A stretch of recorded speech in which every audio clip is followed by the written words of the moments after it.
బాలీవుడ్ కి సీజన్ అంటే దీపావళినే. ఇక దసరా, సంక్రాంతి, సమ్మర్ అంటూ ఏ సీజన్ మీద వాళ్ళ స్పెషల్ ఫోకస్ ఉండదు. అయితే ఈ వేసవికి మాత్రం ముచ్చటగా 3 సినిమాలు భారీగా దండెత్తుతుంటే ఒకటి మాత్రం డౌట్ఫుల్ గా వసూళ్ల వేటకి సిద్ధమైంది.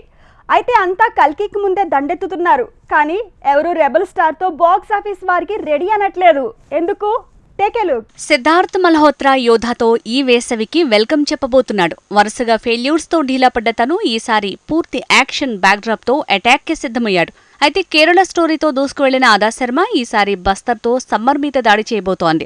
మార్చి 15న యోధాతో పాటు బస్తర్ ది నక్సల్స్ రిలీజ్ కాబోతోంది. ఇక అక్షయ్ కుమార్, టైగర్ ష్రాఫ్ కాంబినేషన్ లో తెరకెక్కిన బడే మియా చోటే మియా ఈ సమ్మర్ లోనే రానుంది. ఇది కూడా కల్కి మూవీ రిలీజ్ కి ముందే విడుదల కానుంది. పాన్ ఇండియా రేంజ్ లో భారీ అంచనాలున్న సినిమాతో పోటీ వద్దనే నెల ముందు అంటే ఏప్రిల్ 10కి ఈ సినిమా సందడి షురూ కానుంది. నిజానికి బాలీవుడ్ నుంచి ఈ వేసవి మీద వసూళ్ల వర్షం కురిపించే భారీ సినిమాలేవీ రావట్లేదు.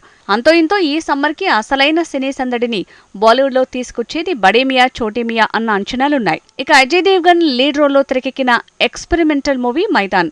ఈ సినిమా ఎప్పుడో రావాలి, కానీ వాయిదా పడుతూ ఏప్రిల్ 10న రానుంది.